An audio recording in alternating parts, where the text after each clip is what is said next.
Hello and welcome back to another episode of My Week in Football. Now, this is week 22 for me and probably the last one of the year.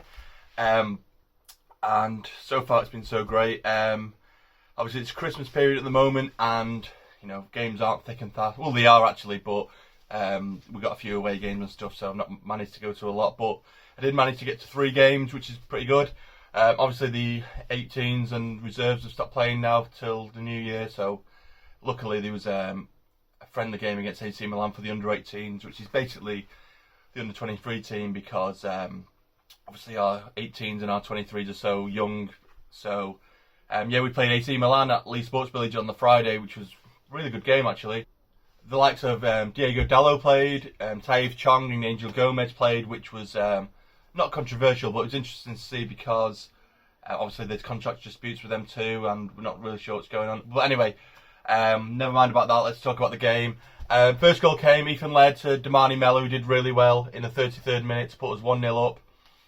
And that was it for half time. And it wasn't until right at the end, really, of the second half where, once again, led in the 87th minute, got it to Gomez, who did really, really well, and put it away for 2-0.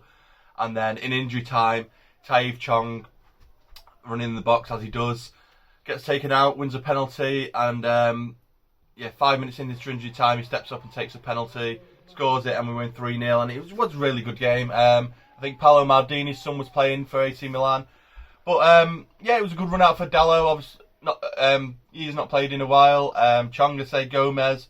I thought once again, the likes of Galbraith and Pujmal were great.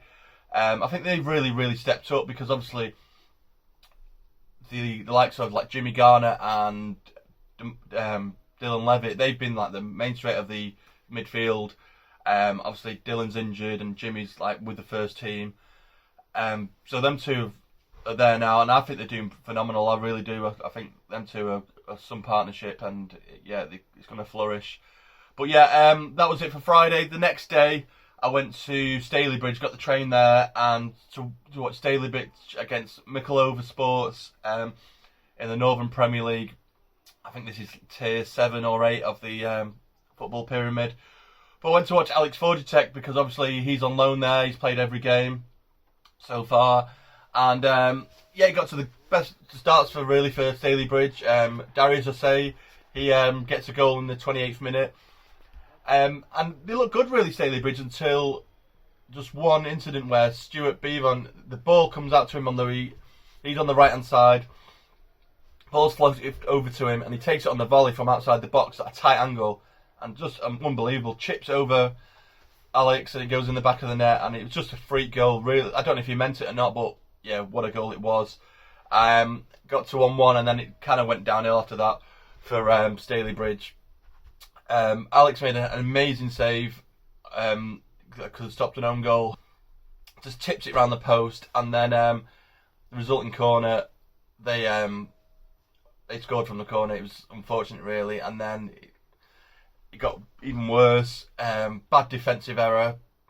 Sees the ball come in, and Micklover make it 3-1. And then the worst thing after that could have happened is a good play, really, from the Micklover striker. He takes it round Alex, and he's there with an empty net, and then Alex comes back and tries to win the ball back, tackle him, and he takes him out, and a penalty's given.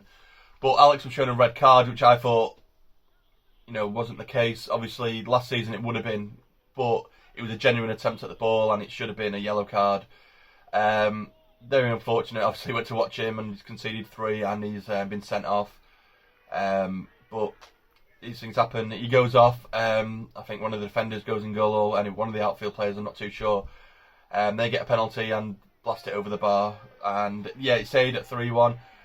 It was just a shame. He messaged me afterwards, Alex, apologising, but he didn't have to apologise. It just shows you what a nice lad he is. But I'm hoping to go and see him again soon sometime. That's the second time I've seen him this season. It's just, like I say, just a shame on that game. They actually played yesterday as well, and he played in that, and they ended up winning 2-1, which is, so obviously he's back into bouncing ways. So hopefully, his confidence is shot back up. But it was an enjoyable game, but just not the way we wanted it. And then the last game was actually yesterday, obviously against Newcastle in the Premier League at Old Trafford. And I was slightly nervous. Obviously, what happened at Newcastle away, earlier this season, it wasn't the best result for us, was it really? And yeah, it got to a bad start. Matty Longstaff gets a goal again. He obviously scored against us away. But I went down at half time and I watched the replay, and it does hit an arm. And this is what I don't understand about VAR. If the rule is if it hits any part of your arm that leads to a goal, it shouldn't be a goal, and which is fair enough. I don't think it should be. Certain positions where your arm's in a natural position, if it hits your arm, there's nothing you can do about it. But the rule is, if it hits a part of your arm and that leads to a goal, the goal's ruled off. And they go to VAR, and you can clearly see it hits his arm, and the goal's given. And that could have been bad for us, but unfortunately it wasn't, because Anthony Martial gets a goal for us. Hits it hard, near post. Keeper should have done better, but who cares? We're 1-0 up. And then the boy genius of Mason Greenwood gets his first goal in the East Stand, which is good for me, because that's the goal, where I'm behind, so I get to see a goal more clearly. Scores a great goal, makes it 2-1. Rashford, Wan-Bissaka crosses it in for Rashford, he heads in. That's 3-1, and it just, first half was brilliant. And then, obviously, in the second half, Martial scores a great goal where he gets the ball and chips it over for 4-1. And yeah, that was a really good last home game of the season, of the year, sorry. Really was good. 4-1, really needed that. Obviously, we've got Burnley tomorrow. But it was nice, Pogba came on, he played 45 minutes, looked really good.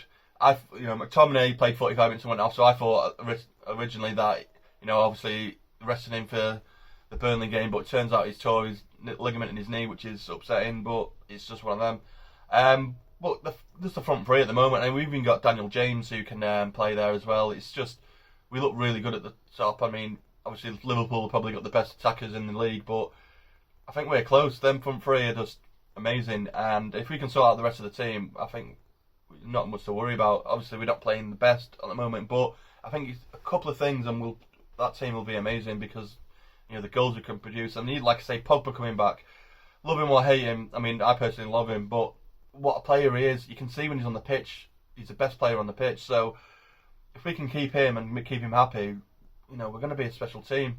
But anyway, that's it for me. To be honest, I think that's going to be it for the new year. I'm trying to get one more game in, because I'm on 74 for the season, and I want to try and make 75 for the for 2019 before the 2020, because I want to try and do 150 games this season. So I'm on 74. If I do 75, I'm halfway there. So I'm going to try and do one more game. I can't get a ticket for Burnley; it's just impossible at the moment. So I'm going to try and figure out something else. But yeah, this has been my week in football. I hope you have a good New Year, and I'll see you for the next one. Thanks for watching. Bye.